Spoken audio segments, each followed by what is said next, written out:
सत साहेब। लोग कहते हैं, बोले हम बड़े ज्ञानी हैं, हमें तो ये भी पता है। उनको कुछ भी बताइए, बोले अरे ये तो हमें पता है। कोई नई चीज उठेगी, अब वो समझाइए, बोले ये भी हमें पता है। गुस्सा नहीं करना चाहिए, झूठ नहीं बोलना चाहिए, अच्छे कर्म करने चाहिए। हाँ भाई, अगर पता है तो करते क्यों नहीं हो? यही तो समस्या है कि लोगों को पता तो सब कुछ है, लेकिन वो उस पर अमल नहीं करते हैं। ऐसा क्यों? लोग कहते हैं हमें सारा ज्ञान है, ज्ञान है फिर भी अज्ञानी क्यों बने फिरते हैं? क्यों उस ज्ञान को वो अमल में नहीं लाते? ये इसलिए क्योंकि ये जो ज्ञान है, ये सारा ज्ञान आपका सांसारिक है। ये सारा ज्ञान आपका 52 अक्षर 34 अक्षरों का है, जो आपने कहीं से सुना, कहीं से पढ़ा, लेकिन इस पर कभी अनुभव नहीं किया आपने। व्यक्ति भोजन करता है, भोजन करता है तो वो कैसे करता है? बोले जी भूख लगी है तो खा लिया, नहीं भूख है कुछ अच्छी चीज आ गई तो खा लिया। आप चलो गोलगप्पे हैं, पेट भरा हुआ है लेकिन फिर भी चलो एक प्लेट तो खा ही लेंगे। कहीं भंडारा लगा है तब खा लिया, कहीं मुफ्त में मिल गया तब खा लिया, सुबह हो गई इसलिए खा लिया, रात हो गई इसलिए खा लिया। पेट की नहीं देखते हैं, वो देखते हैं जीभ का स्वाद। अर्थात ये मन जब भटकाता है साधक को, तब ये भोजन करता है। जैसी चीजें इसको चाहिए ये वैसा भोजन करता है। इसको ज्ञान है, लेकिन ज्ञान इसकी बुद्धि में है, इसके हृदय में नहीं है। ज्ञान आपके मन ने धारण नहीं किया है, ज्ञान आपके दिमाग ने धारण किया है। और मुक्ति तो मन को शुद्ध करने से होगी। दिमाग का क्या है? दिमाग तो एक स्थूल चीज है, दिमाग चेतन नहीं है। यह तो आपकी चेतना के कारण वो चेतन है। जैसे ही यह आत्मा शरीर को त्याग देगी, ये अपने आप सब मृत हो जाएगा सारा शरीर। तो इसीलिए जो ज्ञान आपके काम नहीं आता है, जिसे आप अनुभव में नहीं लेकर आते हो, वो ज्ञान नहीं है, उसे जानकारी कहते हैं। इसीलिए कबीर साहब बार बार कहते हैं अपनी कबीर बीजक की 31, 32, 33, 34 और 35वीं रामायणी में बार बार इसी चीज का जिक्र आता है कि भाई ये 52 अक्षर 34 अक्षर इनसे परे रहो, क्योंकि इनको पढ़ोगे तो फिर अहंकार।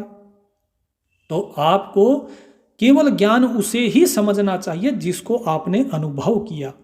तो अनुभव करने के लिए आपको क्या करना है? भोजन करते हो, देखो कि मैंने आज भोजन किया, इस भोजन से मेरी जिह्वा को कैसा रस मिला, कैसा अनुभव मेरे शरीर ने किया, मेरे पेट ने कैसे अनुभव किया, और इससे क्या क्या विकार आए और क्या क्या विकार गए। इस प्रकार भोजन करोगे तो भोजन की समझ आएगी। धन का संचय कैसे करना है, उसको व्यय कैसे करना है, जब उसको समझदारी से करोगे तो उसकी समझ आएगी। लेकिन ये सारी चीजें तब होती हैं जब व्यक्ति सत्संग में बैठता है। जब सत्संग में बैठेगा तो प्रभु के प्रति भक्ति दृढ़ होगी। जब सत्संग में बैठेगा तो नाम सुमरण में मन लगेगा। जब सत्संग में बैठेगा तब विवेक आएगा, और जब विवेक आएगा तो विवेक के साथ बहुत सी चीजें अपने आप ही आ जाती हैं। तो आपके अंदर जो आपकी इच्छा शक्ति है, वो आपकी इच्छा शक्ति आपको जानते हुए भी कि हाँ ये कार्य गलत है, वो इच्छा शक्ति आपको रोक नहीं पाती, क्योंकि आपकी इच्छा शक्ति कमजोर है।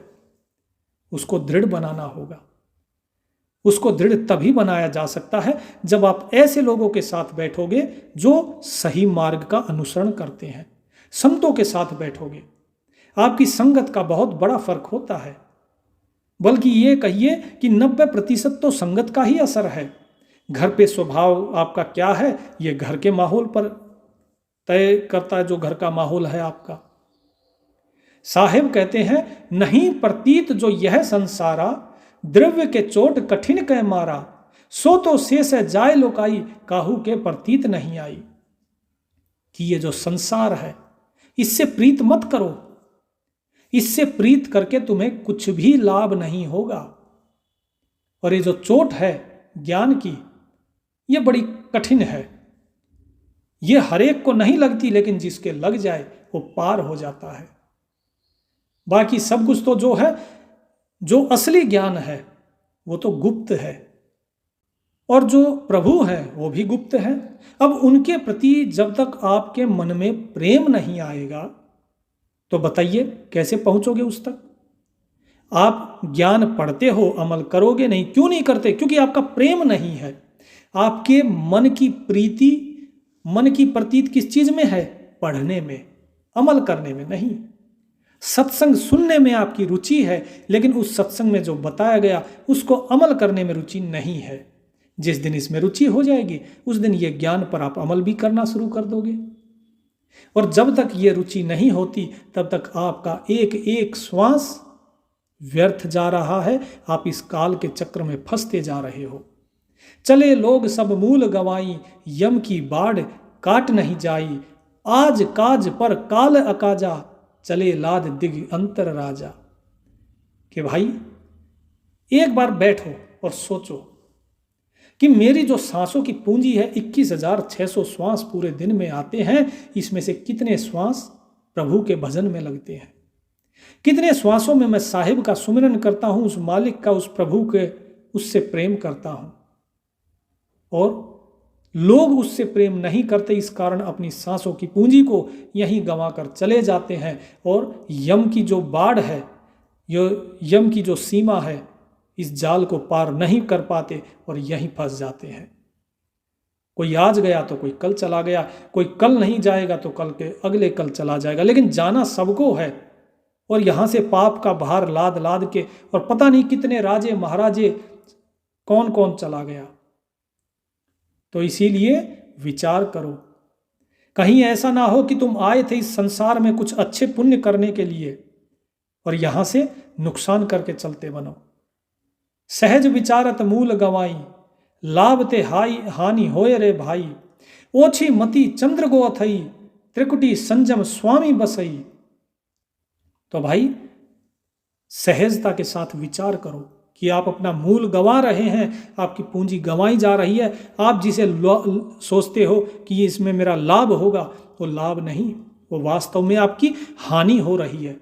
क्योंकि आप सोचते हो कि माया की जितना भी ये सारा जगत है, ये धन है, ये स्त्री है, ये पुत्र है, ये मेरे माता पिता या और भी जो चीज़ें हैं, बोले ये मेरा धन है। नहीं, ये सब तो एक दिन आपको छोड़ देंगे, और या फिर आप इनको छोड़ दोगे, छोड़ के तो जाना ही है।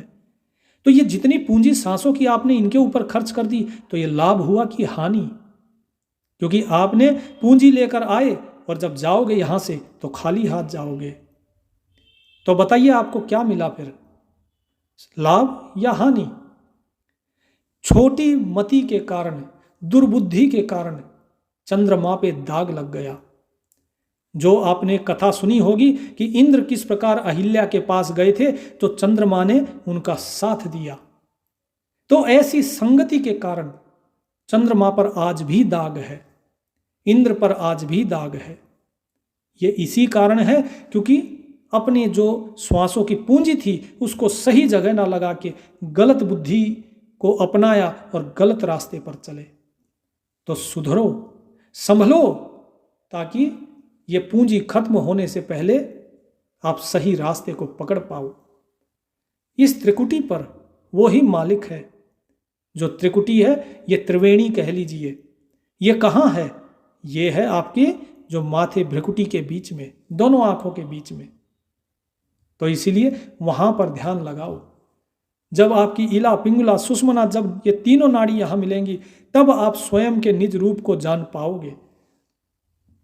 उसके लिए आपको मेहनत करनी पड़ेगी, प्रेम विश्वास के साथ नाम जाप करना पड़ेगा।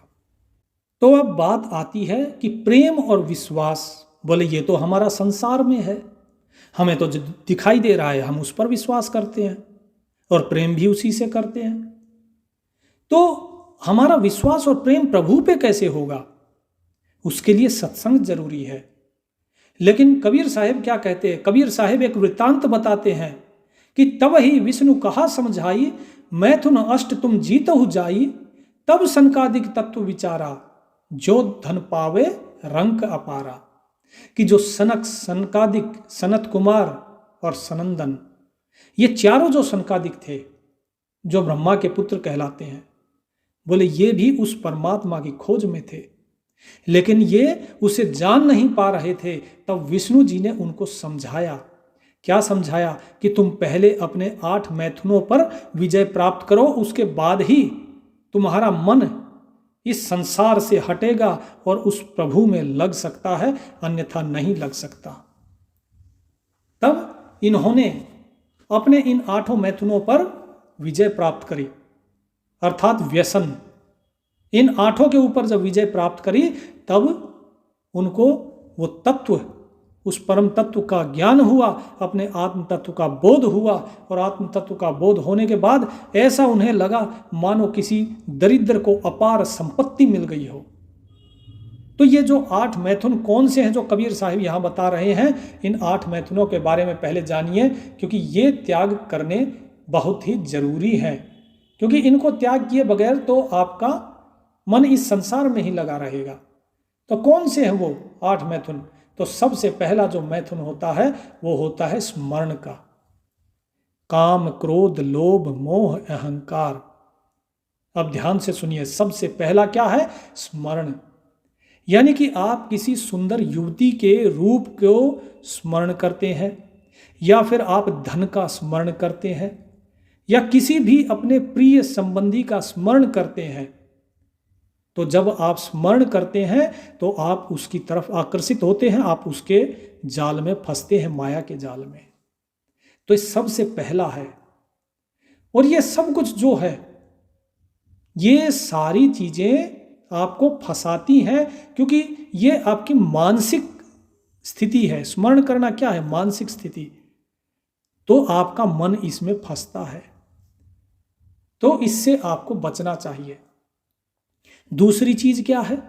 दूसरी चीज है श्रवण। दूसरा मैथुन जो है उसको कहते हैं श्रवण, यानी कि गंदी चीजें या कामोत्तेजक चीजें पढ़ना, या फिर लालची चीजें पढ़ना, श्रृंगार रस, ये सब, इन ऐसे ऐसे गानों को सुनना। ठीक है जी। किसी भी प्रकार के, आजकल तो दुनिया भर के वीडियो आते हैं, बोले जी यहाँ पैसा लगाओ इतना हो जाएगा, वहाँ लगाओ ऐसा हो जाएगा। इस प्रकार की चीज़ें जो आपको लोभ की तरफ आकर्षित करती हैं, आपको मोह की तरफ आकर्षित करती है, आपको काम वासना की तरफ आकर्षित करती हैं, इनका त्याग करना चाहिए। ये है दूसरा। इसके बाद तीसरा मैथुन कौन सा हुआ? वो है कीर्तन। यानी कीर्तन अर्थात अभी तक तो हम सिर्फ सुन रहे थे, श्रवण और स्मरण कर रहे थे, अब है कीर्तन। कीर्तन होता है उसको गाना, गायन कह लीजिए, कीर्तन नहीं बल्कि इसके लिए गायन शब्द अच्छा रहेगा।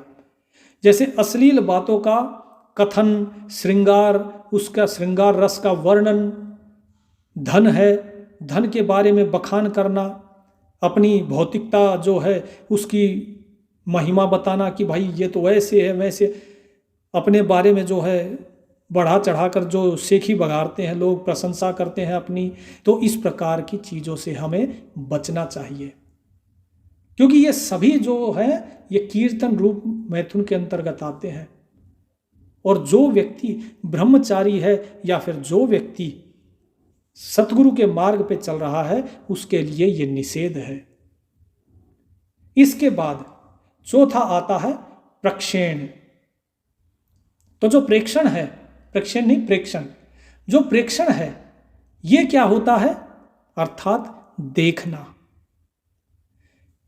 किसी के धन की तरफ देखना, उसके वैभव की तरफ देखना, जाते हुए अरे कितनी बढ़िया कोठी है।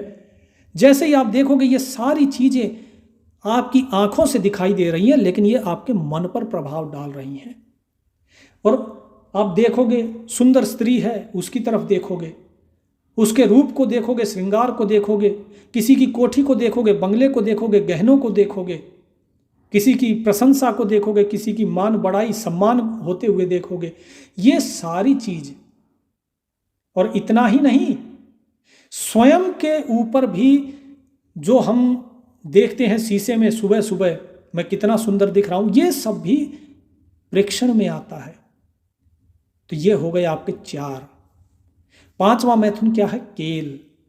केल करना मरता अर्थात क्रीड़ा करना, जैसे स्त्रियों के साथ हंसी मजाक करना, नाचना गाना, या फिर आमोद प्रमोद के लिए क्लब वगैरह में जाना, या फिर जो है कहीं पे वो खेलते हैं ना इधर उधर में ऊट पटांग मनोरंजन के लिए, तो ये सारी चीज़ें नहीं करनी। धन है, धन का दुरुपयोग करना, ये सारी चीज़ें क्या है? क्रीड़ा करते हैं हम, धन लेकर चलते हैं और उसके बाद कोई लॉन्ग ड्राइव पे कहीं कुछ, ये सारी चीज़ें केल में आती हैं। केल रूप मैथुन के अंतर्गत ये सभी चीज़ें आती हैं, तो इनका सदा त्याग करके रहना चाहिए। इसके बाद छठा है श्रृंगार। श्रृंगार अर्थात आप जैसे बाहर निकलते हैं, अपने आप को नहाना धोना ये आवश्यक है। सुनिए ध्यान से, नहाना धोना आवश्यक है, क्योंकि ये शरीर जो है इसे स्वस्थ रखना आपका प्रथम कर्तव्य है, अन्यथा बीमारियां हो जाएंगी। लेकिन दूसरे को दिखाने के लिए हम क्रीम पाउडर लगा के सेंट मार के चलते हो बड़ी बढ़िया खुशबू, लोग बड़े आनंदित होंगे, ठीक है, खूबसूरती के लिए श्रृंगार करते हैं। आजकल तो लोग भी वो फेयर एंड हैंडसम क्रीम ये सब आती हैं, ये लगाते हैं, है कि नहीं? स्त्रियां जो है वो श्रृंगार करेंगी, किस लिए? दूसरे को आकर्षित करने के लिए, दूसरे को दिखाने के लिए कि देखो भाई हम कितने सुंदर हैं। इसको, ये जो श्रृंगार रस है, ये है छठा, जो 8 मैथुन है उनमें से छठा है ये, तो इससे बचना चाहिए। और खासकर जितने भी विवाहित स्त्री पुरुष हैं, उनको भी हमेशा इस चीज में यथासंभव बचाव करना चाहिए, बचना चाहिए। इसके बाद आता है गुह्य भाषण। गुह्य भाषण अर्थात जो गुप्त हो, जैसे किसी के साथ एकांत में गुप्त वार्तालाप करना, किसी की चुगली करना, किसी की निंदा करना। तो इस प्रकार का जो है ये सारी चीजें, ये 7 हो गए। और सबसे अंतिम 8वां होता है, वो है स्पर्श। स्पर्श अर्थात जैसे धन है, लोगों को होता है ना, कईयों को हाथ में बोले जी खुजली हो रही है हाथ में, आज तो थोड़ा धन आए तो बढ़िया है, ठीक है। तो इसको अगर आप स्पर्श करोगे तो स्पर्श करते ही वो आपके अंदर लालच पैदा कर देगा। इसी प्रकार स्त्री, कोई भी स्त्री हो या कोई भी पुरुष हो, उसका स्पर्श, कोई स्त्री पुरुष को स्पर्श करती है या पुरुष स्त्री को स्पर्श करता है, या चुंबन करना, या फिर एक दूसरे के गले लगना, तो ये 8वां मैथुन था। तो ये कुल मिला के अष्टमैथुन कहलाता है, जिसको कि त्याग करना चाहिए। जब इसका त्याग करेंगे तो ही आप आगे इस भक्ति मार्ग में सफल हो पाएंगे, नहीं तो जो ये 8 चीजें बताई हैं आप सफल नहीं हो सकते। क्योंकि यही चीजें आपके अंदर काम को बढ़ाएंगी, क्रोध को बढ़ाएंगी, लोभ को बढ़ाएंगी, अहंकार को बढ़ाएंगी, ठीक है जी, मोह को बढ़ाएंगी। तो विष्णु जी ने तो कह दिया कि हाँ भाई तुम ये 8 जो मैथुन है इनको जीतो, लेकिन इसको जीता कैसे जाए? क्योंकि मन तो बार बार इनकी तरफ भागेगा और मन को इनकी तरफ से हटाना बड़ा मुश्किल है। तो उसका एक ही मात्र साधन है, वो है नाम जाप। तो क्या कहे, भव मर्याद बहुत सुख लागा, यही लेखे सब संशय भागा, देखत उत्पत्ति लाग न बारा, एक मरे एक करे बिचारा, मुए गए की काहू न कही, झूठी आस लाग जग रही। कि भाई जब मर्यादित हो जाता है व्यक्ति, इन चीजों को त्याग देता है। कैसे त्यागा जाता है? नाम जाप। जब मन नाम जाप में होगा तो आपकी बगल में क्या हो रहा है क्या नहीं, आपको उस तरफ ध्यान नहीं जाएगा, और जब ध्यान नहीं जाएगा तो अपने आप ही आप मर्यादित हो गए, आपका मन सही दिशा में चल पड़ेगा। तो लोगों को जो ज्ञान है कि भाई हमें बहुत ज्ञान है लेकिन हम अमल नहीं कर पाते, तो अमल इसीलिए नहीं कर पाते क्योंकि आपने जो मन है, इस मन के ऊपर काबू नहीं पाया। क्योंकि जो ज्ञान है आपका वो अनुभव ज्ञान नहीं है, और इसीलिए आपका मन इन अष्ट मैथुनों में फंसा हुआ है। इनसे बाहर निकलने के लिए नाम जाप ही एकमात्र साधन है, और जिसने ये नाम जाप कर लिया वो स्वयं ही मर्यादित हो जाता है। फिर उसके मन के सभी संशय, सब दुख दूर हो जाते हैं। उसके बाद साहिब कहते हैं कि जब ये तुम्हारे संशय, ये दुख दूर हो जाएंगे, तब जो तुम्हारा ज्ञान है ये आपके अंदर प्रवेश करेगा। फिर ये जो तुम्हें ज्ञान इस बुद्धि में है, इस आपके मस्तिष्क में जो ज्ञान है ये आपके हृदय में प्रवेश करेगा, फिर उससे पहले नहीं। इन आठों को छोड़ने के बाद ही, यही तो है अष्टांगी माया। तो जो उत्पत्ति आपके देखते देखते, देखिए लोगों की उत्पत्ति होती है, पैदा होते हैं और मर जाते हैं। एक मर गया और दूसरा मरने को तैयार है। जब संसार की इस नश्वरता को जानेंगे तो समझ में आएगा कि हमने जो पढ़ा था उसका अर्थ क्या है। फिर यह ज्ञान आपके हृदय में आएगा, क्योंकि जो मर गए उन्होंने तो कभी आके नहीं बताया कि उनके साथ क्या हुआ। यह तो जगत की झूठी आशा है कि भाई वो स्वर्ग गया, कि वो नरक गया, कहाँ गया। तो मुए गए कि काहू न कही, झूठी आस लाग जग रही। तो ये जगत को जो आशा दी हुई है ये तो झूठी है कि भाई तुम स्वर्ग जाओगे कि नरक जाओगे, क्योंकि जो चला गया उसने कभी आके बताया ही नहीं कि मैं स्वर्ग में गया कि नरक में गया। तो साहेब कहते हैं, बोले इस आशा को त्यागो, एक नाम जाप में ही मन लगाओ। जरत जरत ते बाच हूं, काहे न करहु गुहार, विष विषया के खाया हो, रात दिवस मिल झार।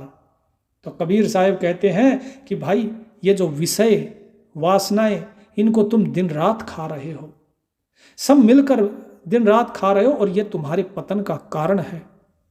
ये तुम्हारे इस यौवन को छीन कर रहे हैं, ये तुम्हारी जो आत्मशक्ति है उसे कमजोर कर रहे हैं, जो आपकी इच्छा शक्ति है उसको कमजोर कर रहे हैं। और जब इच्छा शक्ति ही कमजोर हो जाएगी तो बताओ जरा कि तुम क्या कर सकते हो। तुम कुछ नहीं कर पाओगे अगर इच्छा शक्ति प्रबल नहीं हुई तो। इसीलिए गुहार करो उस मालिक से, उस सतगुरु से, उसी का नाम जपो, उसी के अधीन रहो, उसी को ही अपना आराध्य रखो, तो वो तुम्हें इस अग्नि से बचा लेगा। कौन सी अग्नि? लिखा है ना, बताया ना, जरत जरत ते बाच हूं। तो ये अग्नि है आपकी जठराग्नि, जो माता के गर्भ में है, और बाहर आने के बाद इस संसार के दुखों की अग्नि, और इस संसार से जाने के बाद जो जन्म मरण का जो दुखों की अग्नि है, उस अग्नि से, इस सभी प्रकार की अग्नि से वो साहिब आपको बचा लेंगे। तो उस प्रभु का नाम लीजिए, और जो ये 8 व्यसन बताए हैं इन व्यसनों को त्यागिए, तो ही आपका कल्याण संभव है, तो ही आपका जो ज्ञान है वो आपके हृदय में उतर पाएगा, अन्यथा ये मस्तिष्क में ही भरा रहेगा। सत साहिब।